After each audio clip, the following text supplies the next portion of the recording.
सारस्या पर पड़े भीष्म पितामह द्वारा युधिष्ठिरादि को धर्मोपदेश देना और भीष्म का शरीर त्याग करना।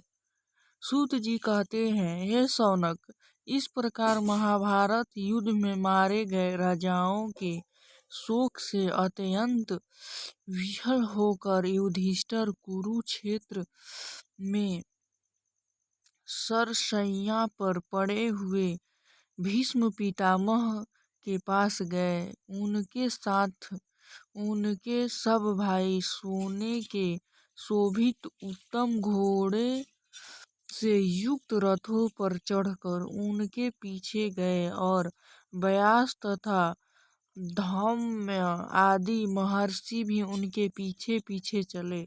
इसके अतिरिक्त कितने ही ऋषि मुनि और ब्राह्मण भी पितामह भीष्म के पास ज्ञानोपदेश सुनने के लिए वहां जा बैठे।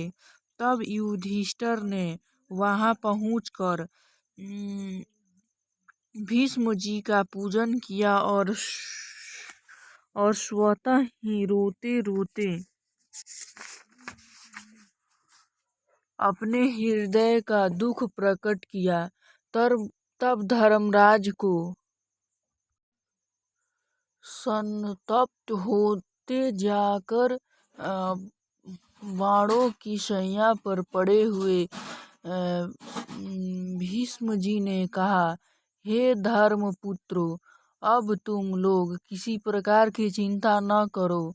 तुम लोग एक तो वैसे ही अमित पराक्रमी और महान प्रभाव वाले हो, दूसरे जनार्दन श्री कृष्ण तुम्हारे साथ हैं। अब तो जो कुछ तुम्हारे विरुद्ध हुआ है उनमें काल की ही प्रधानता जानो, क्योंकि काल सबसे बली है।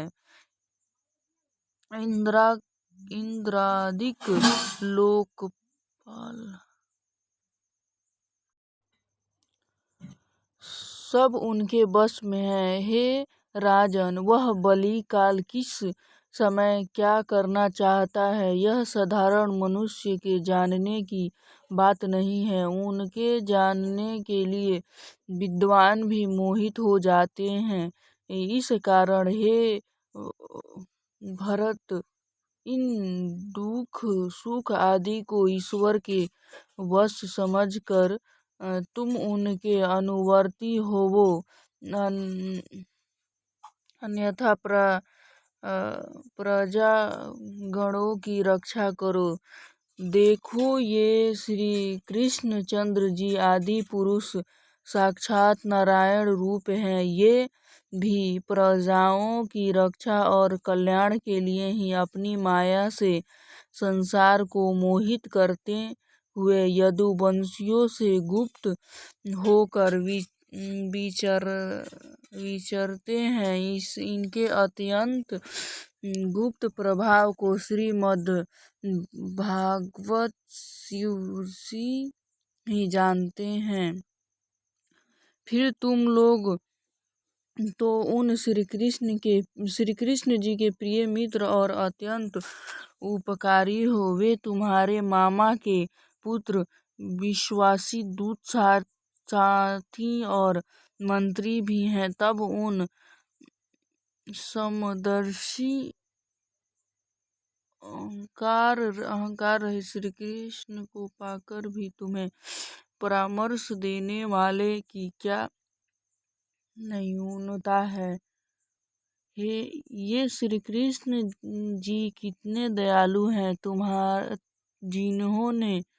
जिन्होंने मुझे प्राण त्यागते हुए को अंत में आकर दर्शन दिए हैं। जो इन श्री कृष्ण जी में मन लगाकर उनकी भक्ति करता है, जो इनके नामों को स्मरण और जाप करते हुए शरीर त्याग करता है, वह संसार के आवागमन से मुक्त हो जाता है।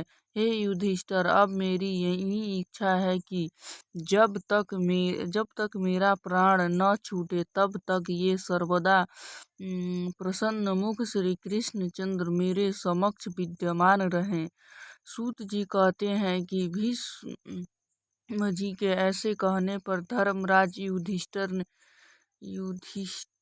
ने उन सरसैया पर पड़े हुए महात्मा से अनेक प्रकार के धर्म संबंधित प्रश्न किए। उन प्रश्नों में मनुष्यों के साधारण धर्म से लेकर वर्णों तथा